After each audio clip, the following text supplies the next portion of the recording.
Are peanut butter cups your absolute favorite, but they're full of sugar and you really don't want to be having that right now? Well, I've got a great recipe for you. Let's go.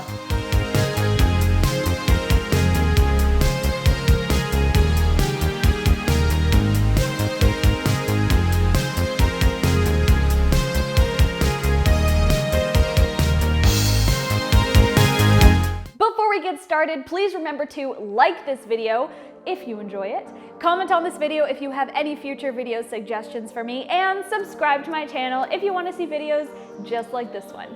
All right, let's get on to the recipe. The first thing you need is peanut butter, preferably smooth and salted. The next thing you need is vanilla bean paste or vanilla extract. I prefer vanilla bean paste because I feel like it has much more of a vanilla flavor, but if you don't have that, you can use vanilla extract.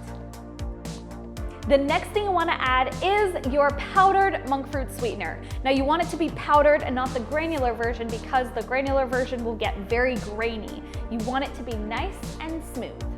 So use powdered. Mix it all together and then that is our filling. Okay, we have our filling, so put that to the side and now we are going to melt down our chocolate and pour just half of it into our molds.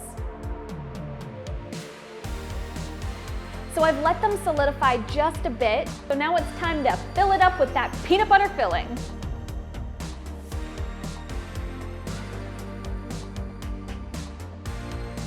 Last but not least, we are going to pour the rest of the chocolate on top of our peanut butter cups and then throw them in the refrigerator for about 10 minutes or until they've completely solidified.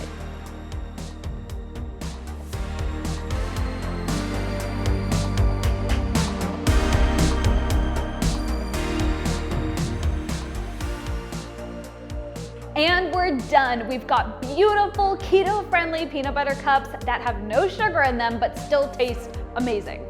Anyway, I really hope you enjoyed this recipe. Please remember to like this video, comment on this video if you have any future video suggestions for me, and subscribe to my channel if you want to see more videos just like this one. Anyway, I hope you have a great day. See you later.